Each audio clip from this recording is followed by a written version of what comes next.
Kale abatulaba ku Dr. Quef official olunaku olwaleero tuli wano tutegese press conference y'abayimbi baffe. Oli bulungi? Y'abayimbi baffe abakadongo kamu abaaliwo sho bagiyita ataakulaba akunyooma. Era bwe nawereddwa omulimu okubeera creative director owa press conference eno n'endowooza nenga press conference eno singa ebadde wonga ya 1985 yandibadde efaanana etya kwekuleetera ebintu ebyaliwo ebiseera ebyo nga omuganda bwe yandibadde akola press conference ndowooza seti ogiraba bwefaanana entebe z'omusajja entebe ezaaliwo mu myaka gy'ensanvu 8 omusajja nentegeera nti omusajja yabanga n'eggaali eggaali ye yabangawo ne tujja nenkulaga ekisenge kye bwe kyatunulanga eri abaana gye bali gye basula kisenge ky'abaana kammira kabangawo omukeeka wano entebe yabangawo wano bw'otunulira ye Ssaabasajja yabangamu kifaananyi kya kabaka kyabangamu engeri gye tuli ku mulembe mutebi yaliwo kakati kompyuta zino abali ku zino ziseereza eziriwo olwaleero zino zikibuto ze zaasooka okujja kakati omusajja ayimbye mu 1908 eno yeyandibadde kompyuta eyalibadde mu maka ge nenkuleetera ndowooza mwenna musobola okumanya wardrobe sideboard bwe yabeeranga eno bagiyita gama bw'oba tewanywerako mu gama eno gye bayita gama gama akatambaala kabangako era obutambaala buno bwatukubyanga nnyo nga akatambaala kabaako TV yaffe eyaliwo emyaka egyo eno gye bayita press conference enjiye created TV yaffe abaana olwaliro bali ku mulembe gu digital tebaalabako ku negative nga negative bagitwala bagyoze bulungi nnyo akuba ekifaananyi negative ne bagijja laga negative bazitwala kuzooza omusajja naddanga wayisa omwezi akati negative bwetyo bwe yabeeranga so eno teepu zaffe mwe mulaba firimu olwaleero muzirabira ku flash ne firimu zasookera eno ku ntambi ng'olutambi oluteekamu eno yeddeeke yaffe mwe twateekangamu n'oyingiza n'olaba so luno olutambi kwabangako firimu kwe kwafulumira zifirimu z'Abaswaziniga zi First Blood zonna zabanga kuno kwe twazirabiranga zirembo zonna zabanga okwo kakati n'oleeta entamu yaffe eno nkumanye entamu eno ogijjukira ndaba era mu comment section awo osobola okuteekawo ebbinika ogiraba kakati era nga mugaa tetubiyiiya eyo press conference epaasi eno gye bayite paasi wateekangamu amanda bulungi nnyo n'owuuba va ku bino ebyammwe byemu mb'oyongeza amazzi wajjanga nago mu kacupa n'omansirako bwoti va ku bino bye munyiganyiga ng'obeera ebweru n'ogiwuuba bwoti n'ogiwuuba so bw'eba emaze okukwata bulungi nnyo n'ojja n'otandika okugolola akati olukoba zino enkoba abaana basinga temumanyi nkoba bazijja mu tube naku zino emipiira giri tubeless naye edda twabanga n'olukoba lwaffe nga lusiba ku ggaali lusiba ebintu ebyenjawulo ekinu simanyi oba wakirabye nti okusekula muve mbino ebyobuuma bwammwe bwe mulimu ekinyoobwa kyabanga kiva mu nnimiro direct ne mukisusa bwe mukisusa n'oteekamu kati awo okusekula wabeeranga ku kyalo ngulya tu ekinu ekyalaani kyaffe ekyasamba va ku bino ebyalaani by'amasannyalaze kiri kyabanga kyakusamba so kyekino nga bw'okiraba entebe ya taata mwami akooye mwabangamu amayinja kakati abavubuka amayinja gano temugamanyi gano gaali nga amayinja ga muwendo ekitegedde gita y'omusajja yabeerangamu rediyo zezino rediyo ezasooka okujja nga tunafuna ziri ez'okwawula emizindaalo kugamba nga bw'otunula kati kyabanga ekisenge kya taata nga bw'ayingira eyo nga taata bw'amala n'ayingira eyo oba tokyalina kyonnyonnyola tokyalina kyogamba ggwanga so basically nagezezaako okuyiiya ne bannaffe tugezezaako okuyiiya eddiiro osobole okufuna press conference eyawukana ku za bulijjo z'ofuna so bannaffe muzeeyi Celeste Kasule wuuno mpakufu muzeeyi Celeste ogamba otya ono ne taata wa Kapalaga Eddiiro lyange lino lye twateeseteese ne batiimu yange olirabye otya? Kakati linzijukiza ne mpulira ne nganja oba nsule wano nga ndabira ddala TV ey'ekkundi gye twasookerako nze mu 91 omugenzi Fred Maiso twalabanga 94 twalabanga ffenna World Cup nga nze nina TV eyakkala nga bajjawo okulaba TV naye ebisumuzo nga manyi we tubikweka ndi bwe tutabaawo n'omukyala nti yali mu America naye nagisondera emyezi nga 6 okugigula. Kati Maiso yali amanyi ebisumulizo bitubikweka n'omukyala mpira nga bumanyi gyo mu America gibaawo obudde bukyuka kati nga yajja n'alaba naye nga ekimuleeta kala kati bwe ndaba ekifaananyi kino ne ndaba ku paasi eyo ne ndaba ku ntambi ziri edda ezo ze twakwatirangako Straka ezo nga Straka wali mu WBS nga kuno kwe tutwalira entambi zaffe nga wakozeeyo ka video okatwalira okwo n'omuwa n'azannya kuleeta show n'omuwa n'azannya nga sidiolo tezinnaba z'amaanyi nga tezinnabaawo esidi tezinnajja ng'okwata video n'ogiteeka kuno okwata kano n'okatwala yo video giteeka kuno deeke yaffe deeke nga tezikyanze kulya ntambi zino wowe zalyanga entambi kakati olutambi luba lufudde kati eno negative yammwe tonzijukiza ate negative ebifaananyi batubanga edda nekimala Nairobi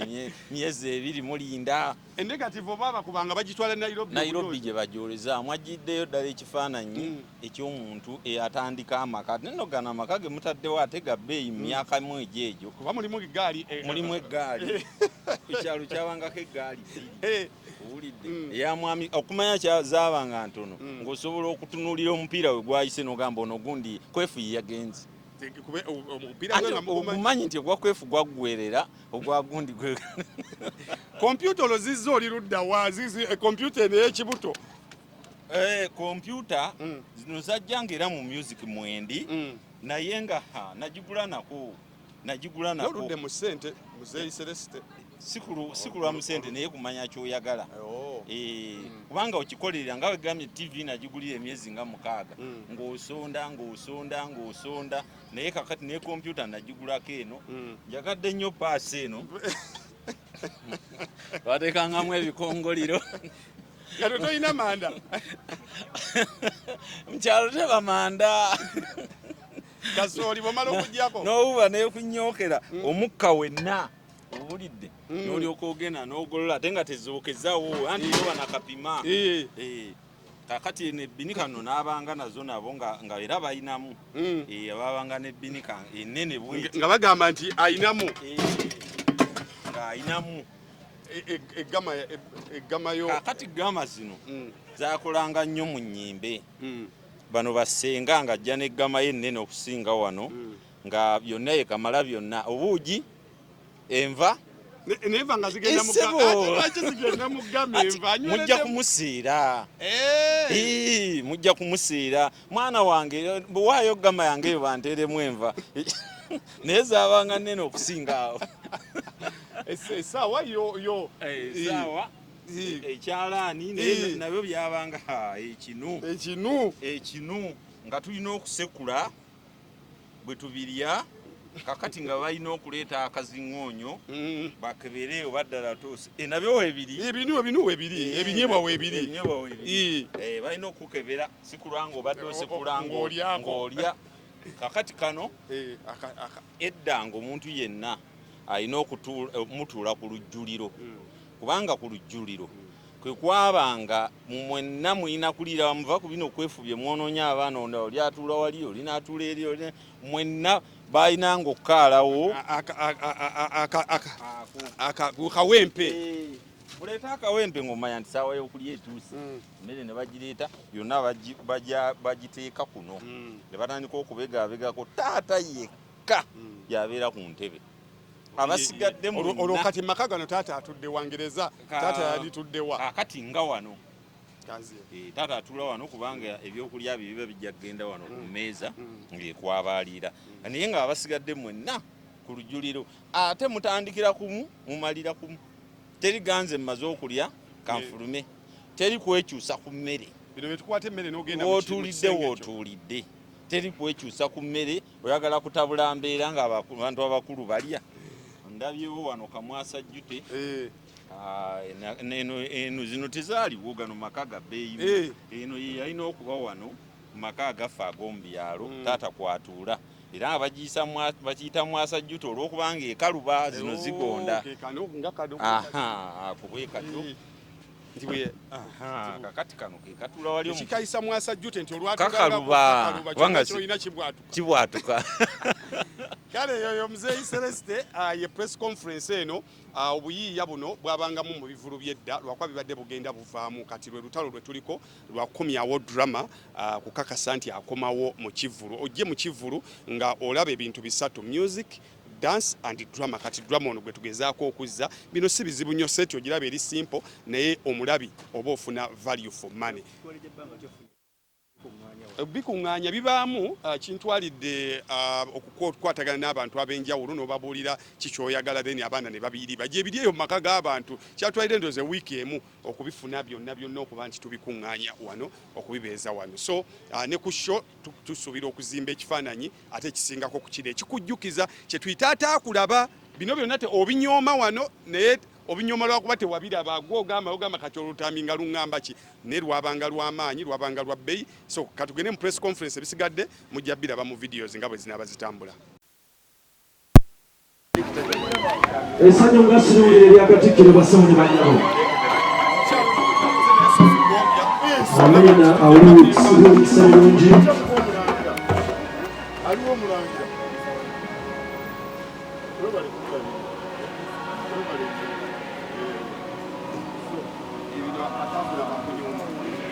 lwaki bakuba ekitiibwa kya Buganda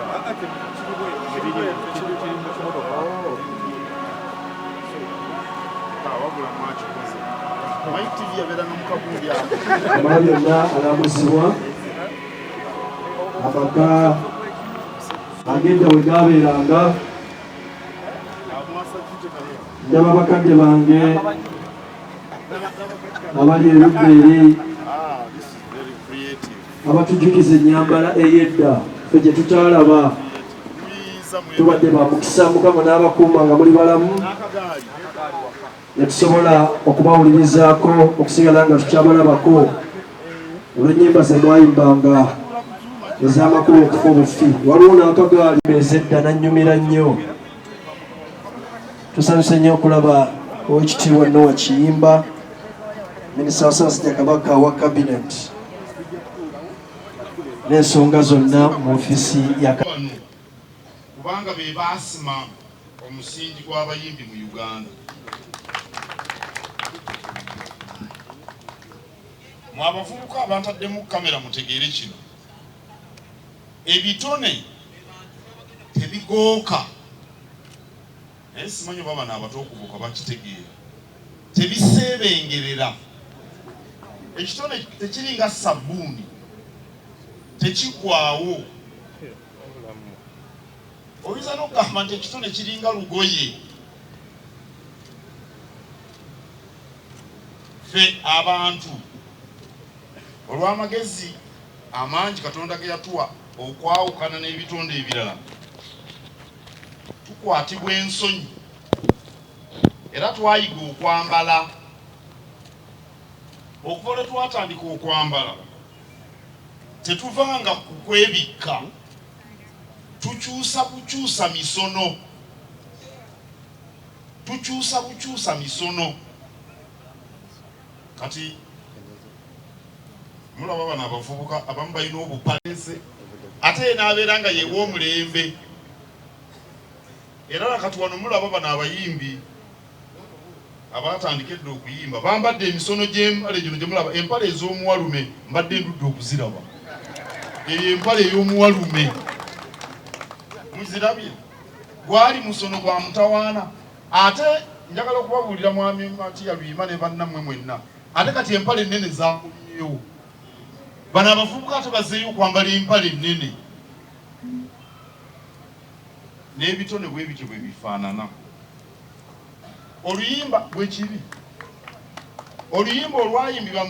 mu gyenkaaga mu gyensanvu 2000 bwe luba nga lwali lulungi lusigala lulungi naye gwe olwaleero oyinza okuba tolutegeera okufaananako bw'otategeera musono ogw'engoye z'otaamanya. Ekyamazima nze akayimba ka Hadija Namale bwe mba sinnakawulira ng'omwaka guwedde ku mbanga tannayingira mwaka mupya. Mukuliko omwaka wo namwe abavuzi ba takisi mbebaza timwebale kutuwonyawo. Ako akayimba mba sinnakawulira simanya nti omwaka guweddeko naye oba yakayimba sinnazaalibwa simanyi. Akayimba nga kalungi kasigala kalungi. Oyo Fred Sebatta bano bamatiya luyima baani baddaani mugula n'abalala tebayimba nga Chameleone era tebayimba nga Misa Kisemakula ono muto wange nandibadde ewa Lugave. Tebayimba nga Spice Diana Senkulu gwabadde atugambye nti ajja. Awo nno bwe tuba twagala okuganyulwa mu bitone bano abaasookawo tulina okukuuma obuyiiya bwabwe. Abaleero babeeko kye babayigirako era gwe walukagga weesiimye naawe Seremba kubanga ndowooza era neekazibwa ekapo mwenna muli bato. Okuyimba kadongo kamu nga bano bakabeddwa bakyaliwo bano abatudde wano gunaaba gubasinze bwe mutabaako bye mubayigirako. Ennaku zino studio zirimu kompyuta. Oyo Misa Kisemakula alina studio zirimu kompyuta. Ebivuga byonna obisanga omwo mu kompyuta n'amaloboozi gennyini. Eddoboozi ly'omuntu kompyuta egenda n'erikyanga n'erikyusa. Kyemuva mulaba nga abayimbi ba leero mu studio bamalayo ennaku 2 ne bata oluyimba. So nno Omuganda agamba nti ekikula amangu kifa mangu. Era mulaba oluusi omuyimbi omu ate ennyimba 6 mu myezi 2 nga zonna twazikooye dda. Kino kitegeeza titusaana okussa ekitiibwa mu bayimbi ab'edda abaawangayo obudde okufumba emmere ne bagijjula ng'eboobedde.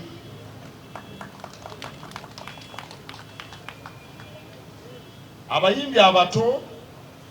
oba kale tugambe betuwulira ennaku zino mbakubiriza okunoonya abayimbi ne bannabitone abakulu babeeko kye babayigirako.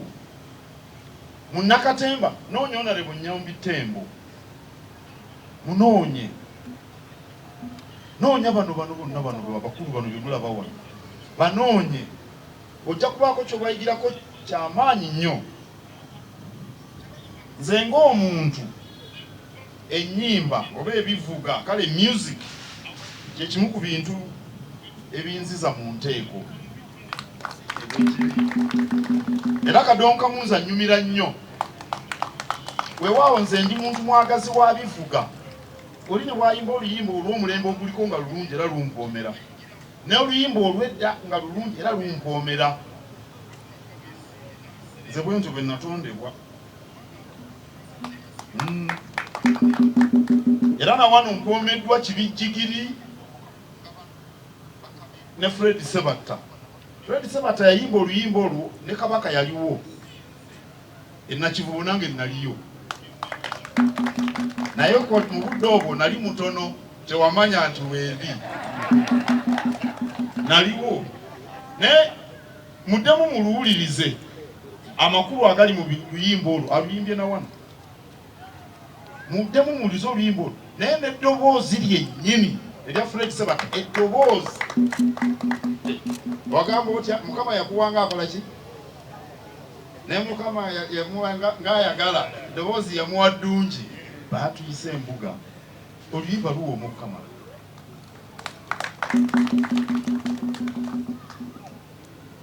Kale bano ab'edda bayiiya kyova olaba nti oluyimba olwo terusobola kugooka kuba amakulu agalulimi tosobola kugamba nti tetukyetaaga kugafuna leero.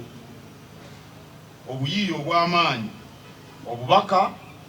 obw'omugaso. Era ekyo abayimbi ba leero kye kizibu kye balina. Kamalirize nga neebaza omukulu ono tumanyiganye kuva dda n'ewaabwe bamuzaala ne maama namulaba nampa n'emmere n'enjiri eyo singa eyo obutalekayo kantu. Omukulu ono ewaabwe eyo natuukayo era atuzizaayo emabega n'atujjukiza obukulu bw'abayimbi ab'edda. Nakulaba nga ogenze ewa Hadija Namale oba abeera buwamu obawa, nakulaba awo ku TV ne ngamba omusajja ono ajjukidde atya omukyalo ono. Kale okufuna content wa music ow'akadongo kamu ateekebwe ku YouTube, TikTok, wawa obeera otuwadde ekirabo eky'omuwendo mu ggwanga. Omukulu ono mumwebaze, kikulu nnyo. Tosobola kubanga oyagala kumanya bya leero ng'ate ebyajjo tokyasobola kubijjukira. Atajjukira byayita tasobola kutegeera bya leero. Atamanyi music bw'atambudde okuva mu 1989 okutuuka leero talina kyategeera ku music n'akatono. Era enteekateeka eno etulaga obwetaavu obw'okutambuliza ebitone ku tekinologiya aliwo. Bannabitone mwefubeeko nnyo okuyimba, okuwandiika ennyimba, okukuba ebivuga ng'abo abaana bakuba eŋŋoma. Nze eŋŋoma evuga obulungi ekolera ddala bulungi n'enteeka mu nteeko. Okuzannya katemba n'ebitone ebirala egyo mirimu gyennyini. Ng'ogwange ogw'obwalooya akeera okusiba ettaayi n'engenda okwoza emisango mu kkooti, oba ng'ogw'omuntu gwenkubiriza okulima emmwanyi n'azirima. Ekyo abayimbi abato kye muba muyiga. Nkiddiŋŋana buli lwensisinkana bannabitone kubanga ddiŋŋana amawolu. Bino ebyokuyimba si kutusanyusa. Okutusanyusa kye kisembayo. Era bw'olaba Fred Ssebatta ayimba oba kibijjigiri, bino by'olaba bye bitone nnyo kukyateekamu okugyayo ekyo kye tulaba oba kye tuwulira. Kati abayimbi bangi tebamanyi bwe bajja ku stage ne babakubira enduulu balowooza bafuuse bakabaka. Temuli bakabaka. Era kye kiboonoona ne balemwa n'okukuza ebitone kuba tebagutwala nga mulimu. Ogenda ku stage kuyimba obusooka otya mu bbaala. Walolabyeko omusawo agenda okulongoosa omuntu n'akeera mu bbaala, oba munnamateeka agenda okuwoza omusango, oba omusomesa okusomesa abaana n'akeera mu bbaala. Atya walolabyeko omuntu eyekolaakola, omuntu omukugu mu mulimu gwe nga yeekolaakola obusolosolo. Tekisoboka. Oba totegedde nti oli ku mulimu olowooza nti otusanyusa twazze ne tukuba enduulu ne tuseka. Ogwo mulimu. Era bamba aboguwangaalamu n'okugufunamu mulina okugutwala nti mulimu. Minisita ababuulidde Oweekitiibwa Sserwanga Omutanda ayagala tutumbule bannabitone, tutambule nabo basobole okufuna mu bitone Katonda bye yabawa. Awo nno mba mulaba nti wakati mu mirimu emingi egya leero nabadde nnyina okubaawo nze kennyini leero okuwagira enteekateeka eno. Muno ddala bwe kiri nti abayimbi bano bagenda kutuyimbira ku lunaku Omutanda lwaweza emyaka 33 ng'atudde ku Namulondo nga 31 omwezi guno. Nkowoola Obuganda mugende mu Sheraton, mugwere mu Sheraton mulabe bano abantu basanyusa nnyo. Ekyo bwe kiri. Era nze buli lwe mbalaba nsanyuka. Naye eyo ekyaggwe ne baleeta nedda kibijjigiri yaliyo noono omukulu Matiya Luyima nansanga ekyaggwe eyo neneewuunya nti batuuseeyo. Twali tuli awo tukooye ne batusanyusa ekyenkanidde awo. Kale abantu mugende mwewummuzeemu. Honorable Nyombitemu, bano baminisita bannange be tukola mbagamba nti muleme kwefuula bakitalo nnyo. Mugende mwewummuzeemu, temubeera okusiba amataayi kwemiimamiima. Mugende muwummuleko musanyuke. Abantu babalabe be mukuweereza nga muli nabo. Naye waliwo abantu bo babeera awo ne basiba ettaayi zino azitulana kuba tugabulukutuzi. etime oba kale oyinza ogendera mu ttaayi naye genda owummuleko sebona lebo obwemu piti bukugana kugenda kusanyukako n'oyagalako ne bana abantu bonna bannabitone Katonda beyawo ebitone kale Obuganda mbukowodde mugwere ku Sheraton nebazanye ebirabo nnyo Honorable Nyombi Tembo byampadde endongo ate n'ebirala biri eyo byonna biri eyo nsanyuse nnyo bannaye munneebalizeeko bweponga kazibwe kapa akwatiddwa obujja mwebale nnyo mwebalirira mwebale okujja mwebale okutusanyusaamu abagoma mwebale Ssaabasajja Kabaka wangaala maliriza komenti yo ku mbeera nga bwerabise wano nga tukyaddeko embuga Sebo bannange guno nguyita mu kisa kubanga ekutaba mu kisa simanyi bw'okiyita ffe tuludde mu nsiike naye nga tewali ayinza kujjayo kintu nga kino kutuyamba bangi bagezaako naye ate bo be babeeyamba nga bwe buzibu bwe tubadde tulina naye twebaza nnyo omukungu wa UCC okulaba Mwami Nyombi Tembo nti atujjukidde n'atugjayo wansi gye tuli n'atuteeka waggulu n'olwekyo twebazizza nnyo ne Katikkiro okulaba nti akkiriza ne tubeera wano n'ajja n'atusinkana ebyatubuulidde byebale Sebo obubaka bw'oku mukolo nga bwe gutambudde n'ennyumba gye muyimiriddewo omukolo gutambudde bulungi nnyo era omuntu eyateeseteese awantu wano stage okutulaga ku bintu bino ebyedda musanyukidde nnyo ntegedde nti ndowooza n'ebirala bijja kugoberera okugjayo ekifaananyi kyataakulaba ekyo kikulu nnyo nkinsanyusiza nnyo maama abantu bawa bubaka ki ku mukolo nga bwe gutambudde ennyumba nga bw'ogirabye neebaza Katonda gwe kyensookeddeyo ddala okunnyamba okulanga byafuukamu ebyo twali tumanyi nti byonoonese naye ngenza okulanga biwagiddwa nange nempulira ddala nga nja kuteekayo ebipya ebira ogenda kuleetayo ennyimba empya zenkyayimba nabonderanga kolela wowo kanga setinga imbongo wowo kakamalabi atete mbandananga nabonderanga kolela anenezo kyonna gyeziri esaleka pasi ya solo na mutema ya moto tweyanziza muzeyi Matiya Lwima nsooka Matiya Lwima nsooka okubaza Mukama Katonda yalabikira omukungu wa UCC n'atulaba n'atulowoozaako okukakana nga tutusizza embuga ate emikisa gyonna giva wa mbuga era tulina essuubi nga bwe tuzza embuga Katikkiro Obuganda bwonna buyisi bajje batulabe nga 31 ku Sheraton omuwalume ogwambadde omuwalume ngwambadde anti byebiseera bino mulabe naffe twaliwo ate n'ekirungi twaliwo nakati era tukyaliwo omuwalume gwe guno Katikkiro gwaweddeko muzeyi Matiya Kakumirizi omuwalume guno ngwagala nnyo kubanga nze mu mwaka gw'72 mwenasoniranga gita mu muwalume guno n'entunga yennyini ey'ekyambalo newuunya nnyo muzeeyi Muwonge Vincent ono Muwonge Vincent yayimba oluyimba lw'omuzadde oligino Sebo wabuli wabulira wa bana embeerayo Masaka oli Masaka eyo naye nze nange simanyi omukulu Nyombi Tembo okutulengera n'amanya nti tukyalimu omulamwa era n'okulaba nti atusiza wano eBulange Mengo Obuganda bututegeere era mbasaba mwenna mujje mutulabeko nga 31 gye tugenda okubeera. Amiina. Mwebale nnyo mwebalidde. Kale embeera bw'ekyo bwetambudde olunaku olwaleero Katikkiro asiimye era n'atujjukiza okukakasa nti tuddamu okuba ku music alimu amakulu wenno bwoba oli eyo ng'oli mu Nakitone fa boogera naawe ku music gw'olina okuba nga tamansa ntungo tuba tetukukakkanya tuba tukulambika weetegekera obugagga obw'obukadde okuyita mu music wo kuba ennyimba ng'ebivuga obituuzizza bulungi topapa ekikula mangu kifa mangu topapa kuba oluyimba lwo nga luli lumu naye nga lwa nsonga nga lulimu ebigambo eby'ensonga nga wonooba oli eyo ng'ensi ekwerabidde walibaayo omuntu omu nga bwe bajjukidde Adija Namale naye bali kujjukira olwo oluyimba lwo so ffe nga bannabitone abali mu kisaawe kino tufube kulaba nti tugattako bugasi si kutoolako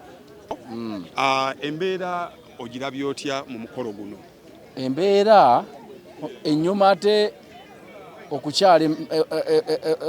Emmengo embeera kunyumyemu sineraliikiridde ate sobweneeba kuba abantu basuubiddwa nze nyumiddwa nnyo byensanze wano siwe badde nsuubira binyumye nnyo okulaba ebintu ebikadde ndabye ebinu ndabye kali akatebe taata ke yayina kamwasa jjute kano yaga entebe yange mugimenye mugintere mu nsonda ngisanzeewo wano TV zino ebitambaala omulembe gw'ebitambaala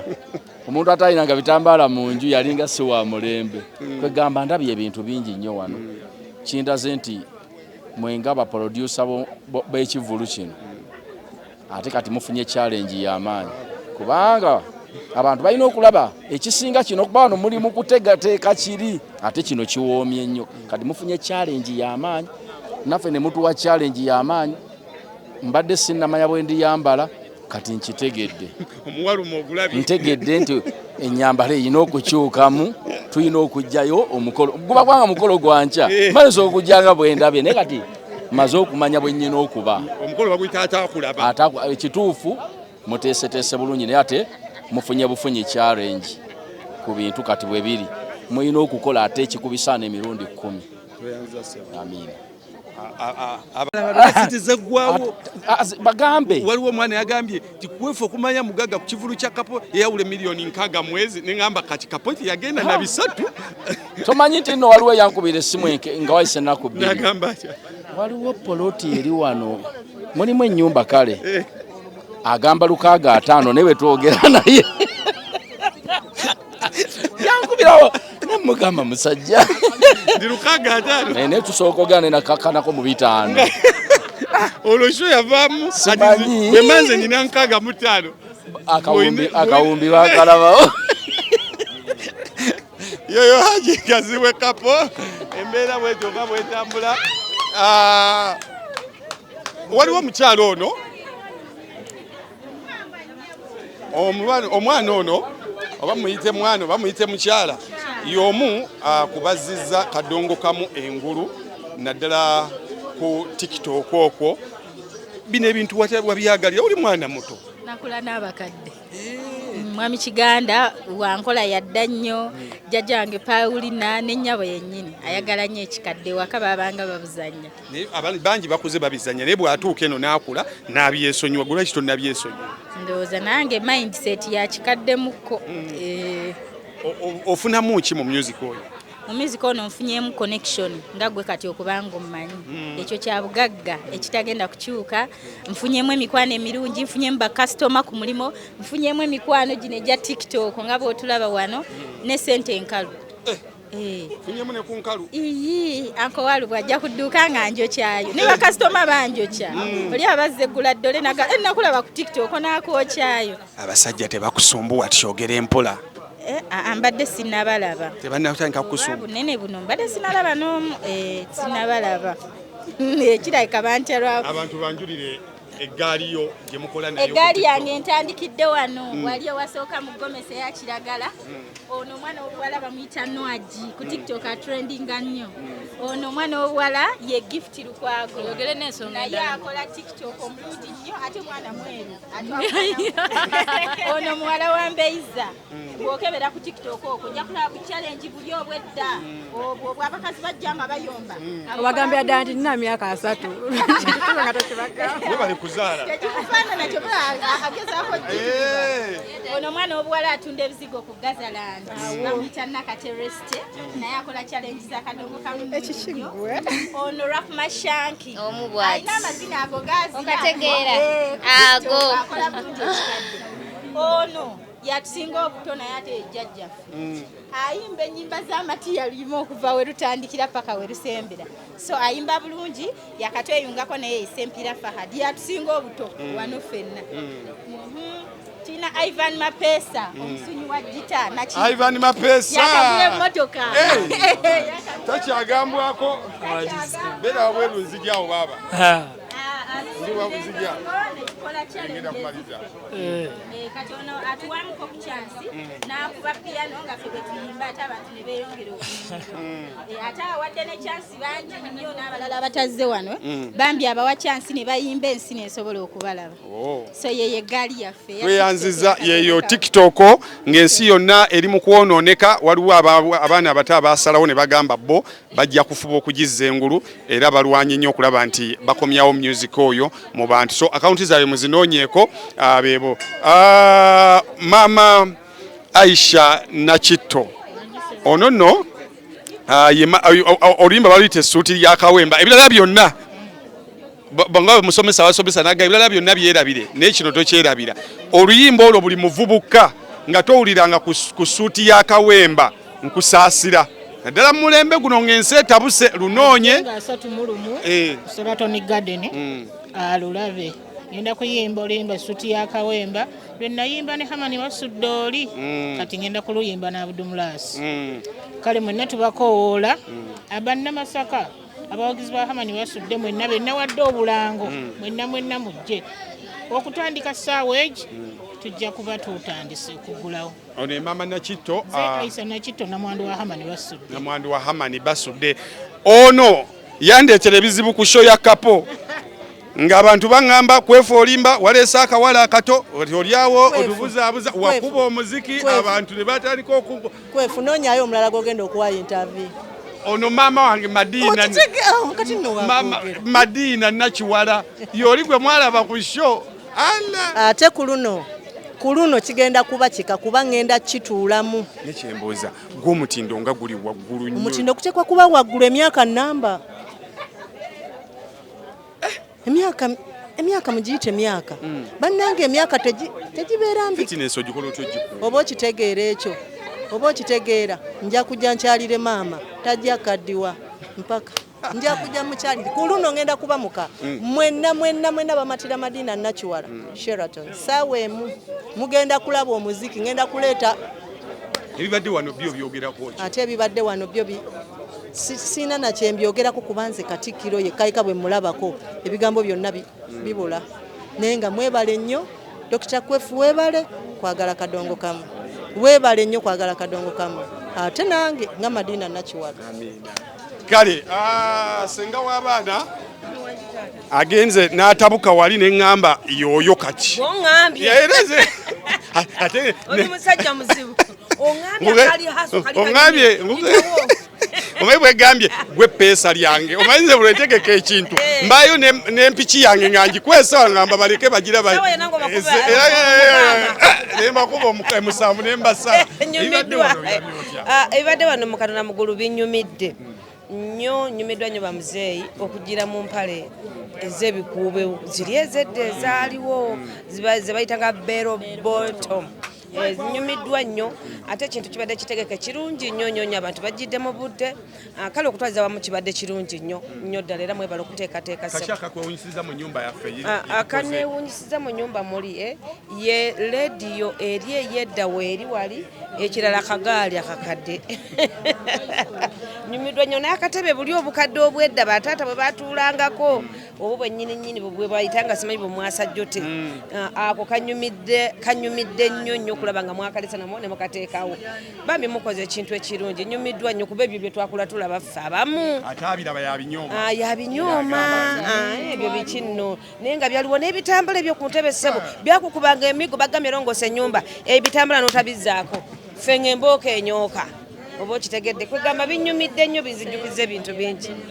kale katusabe n'ebiddako bitambule bulungi abijja kutambula bulungi nga Katonda ye mubezi waffe olabye Katikkiro bwampanyi nkulabye n'agamba ti mukyala wange kaliddalu wange olimbuga